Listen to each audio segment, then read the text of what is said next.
Good day, all. Ira Epstein of Linn Associates with your financial market wrap-up, and this is for Tuesday evening. We are now at the 14th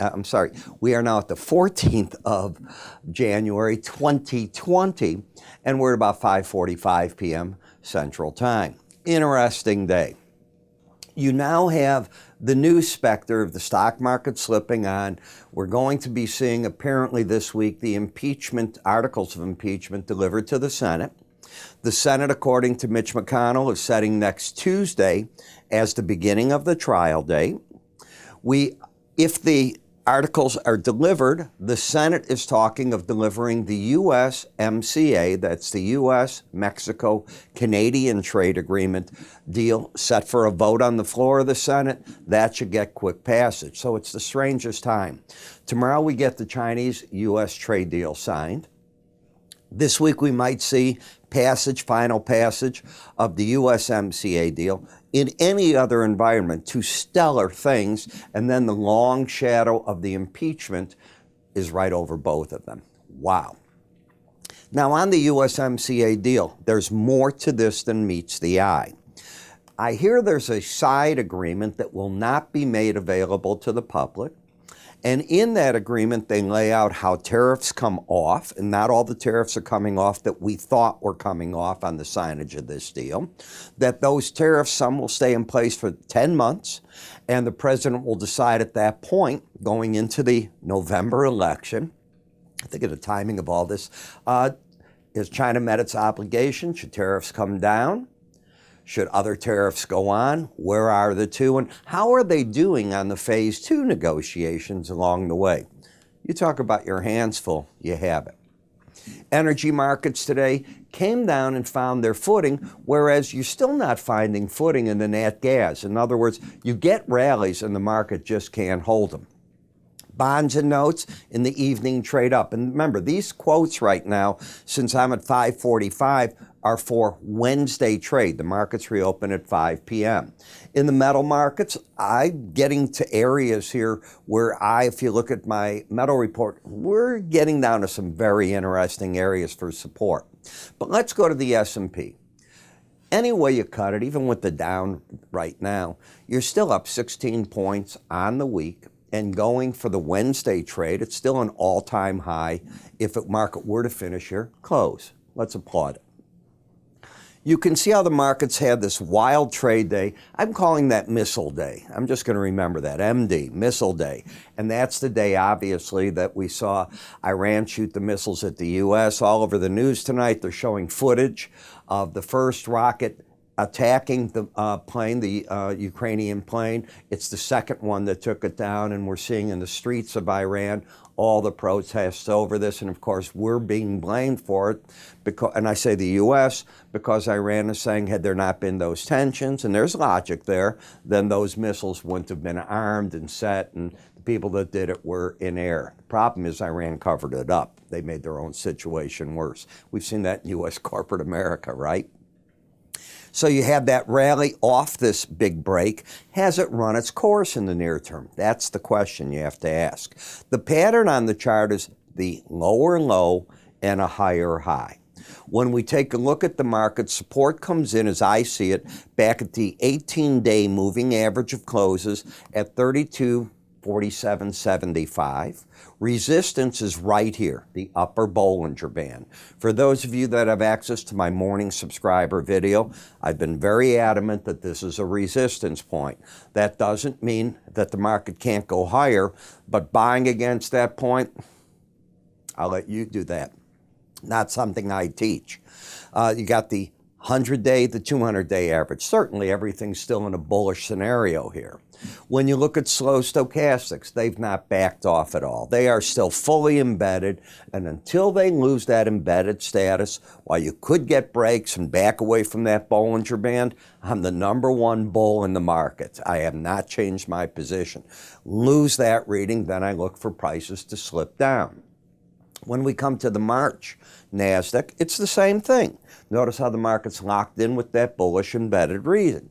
Lose it, and then I think price and the 18-day average can make a run at each other. Until that occurs, you keep fighting and pushing out ever so slowly the resistance of the upper Bollinger Band, but there's nothing bearish on this chart. Everything is still very much in the bull camp. In the Dow, are we developing an embedded reading? You need 3 days. You can't count today because we don't know where Wednesday's going to close. So let's remove it from the chart. Tuesday, both numbers over 80, not the day before. So the answer is no. All you are is in an overbought condition, weaker than the other two indices. The market could sink back to the 18-day average for support. Again, it's got the shot here of staying up. Now, you lay a bull trap in this market if the lows of yesterday are taken out. And that's because you have an outside day up. When you have an outside day up, my rule of thumb is that if the low of that day, so if Tuesday's low is taken out on Wednesday or Thursday in plain English, then I'm looking for the 18-day average as a minimum to be hit, and it'd be a major warning sign that something's going amiss. In the Russell, what do I say on the first challenge of a downside or an upside Bollinger Band? What I teach, it doesn't mean it's right, but what I teach is that the first challenge is often where the pros are taking money off the table. That's not to say this isn't the bullish formation. It is, but it's overbought as can be. It's at a resistance point. It's worked its way back from right here. Let's get to that low, from the 1627 area, and it's in a key resistance zone. We'll see what it does. In the VIX, get down to 1162, and I expect that the pros are going to write puts in this market to get back to the 18-day average. Now, it's pretty wild action today, I think you'd agree, and what the market had was an outside day up. It'll give me an idea that the market's going to make that number if today's low of 1205 is taken out. Did anything turn here in terms of a trend? No. You overall still have lower highs, lower lows, but this is a warning sign that maybe the market's run to the point where it's ready to get a bounce, which would be bearish stock indices. Bonds and notes to the upside. Higher lows, higher highs, resistance the upper Bollinger Band, momentum still pointing up, and basically what you are is caught in sideways action. Again, this is missile day, the day the Iranians fired the missiles at the U.S. Yes, you had 1 day of follow-through from that break low, and the market has rallied back up. So you're back in the 181 zone on the 10-year note, by the way. The trend is up, higher lows, higher highs. Take out yesterday's low with an outside day up. You know what I'm going to say.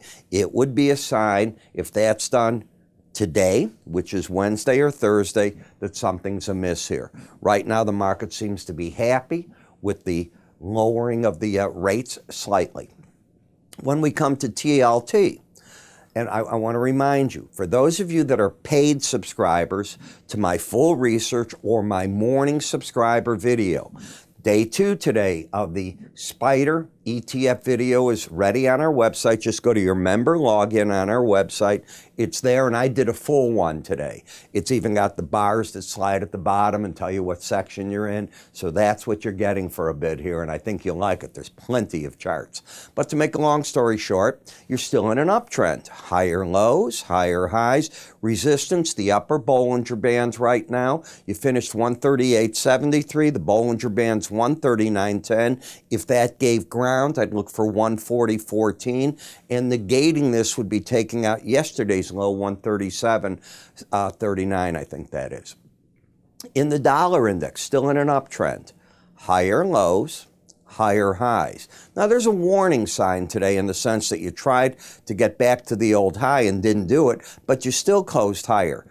What would negate the current uptrend, as I view it, is taking out 97.02. Don't take that out. The next resistance, 97.37, and the warning sign right here. You're getting into overbought territory.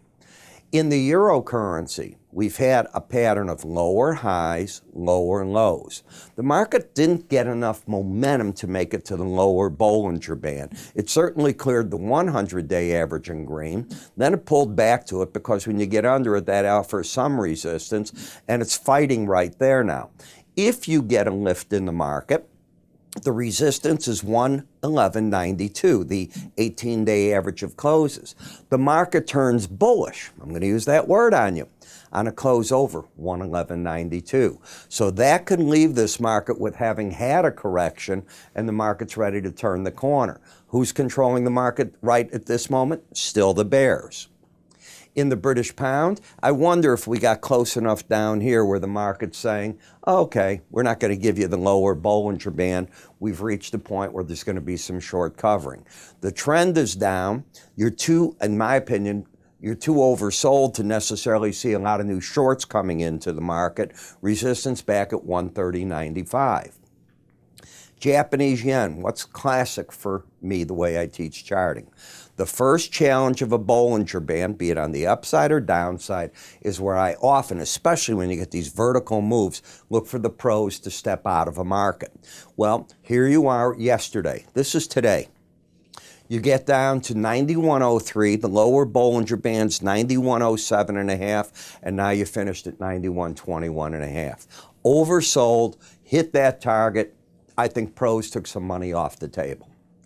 Bitcoin, I'm still bullish. You know, that halving, some call it H-A-L-V-E-N-I-N-G, others H-A-L-F-I-N-G. It's where you reach another plateau in this crypto world, and the way that the miners, the computer algorithms that generate a Bitcoin, they have to half what they did. And when it was laid out, the idea was there'd plain be, as time goes on, less supply. Well, less supply is not bearish. So you're getting where the market's anticipating that, and this is back into an uptrend, maybe a little ahead of itself over the upper Bollinger Band, but you've got to keep that in your mind. This market, those that are really followers, they look at this as another big event where prices can go crazy. You don't want to step in front of them. And I'm not telling you what to do. I'm just telling you, you've got to understand that world of cryptos. In the Brent versus WTI, you can see how the market is staying over the differential.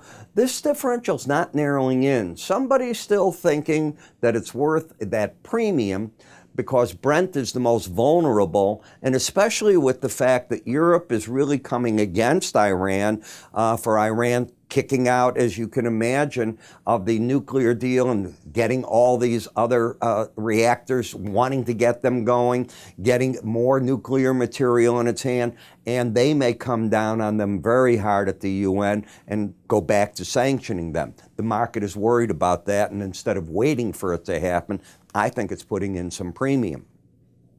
Looking at the Brent, you've had this horrendous break in the market. You went from over 72 to yesterday's low, today's low actually, of 63.91, and now you're holding at the $64 level. You're very oversold. Did we get enough in this market coming out? Could be. We're going to get, obviously, and have to look at the EIA numbers in the morning and get a feel for what that looks like. But as you can see, the market's pretty stable. And as you can see in the WTI, it's stable. We had the API numbers out. I'll cover them tonight in my written report, and then I'll talk about them tomorrow with you. But you've got the higher high, then you had the lower lows. You're running the lower Bollinger Band. The question is, do you embed? Now, if I come back to yesterday, which is Tuesday, I know it sounds so strange because we're in Wednesday trade, both numbers were not under 20. So today, even with them down, and this is for the Wednesday trade, it can only be the first day, so you're still just in an oversold condition. Gasoline, I have put out my gasoline report. So for those of you that like to watch the videos that I make special reports, please keep in the back of your mind, if you're a subscriber of mine, they're free to you. Other people, it's out there. You get X amount of views per 12 months. And then if you want to subscribe to stuff we have, fine. Otherwise, you can pay by the view. That's going to be up to you. We'd like you to join our family here. But You've got higher lows, higher highs. You've stepped out of the downtrend. You're oversold. You had hit these targets of the Bollinger Band. I think the market has gone neutral at the worst.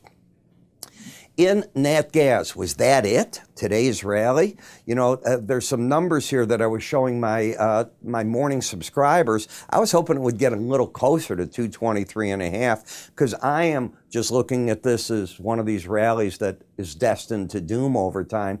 Purely from a fundamental point of view, there's so much natural gas. But I'm the first to tell you, Mother Nature drives markets in the winter.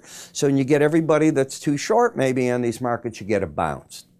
Can you get a bear trend out of this right away? No. Even if you went straight down from here, you have a higher high and then you'd have a lower low. So it's something I watch. But as I said, my gasoline report is there. It is waiting for you to view it.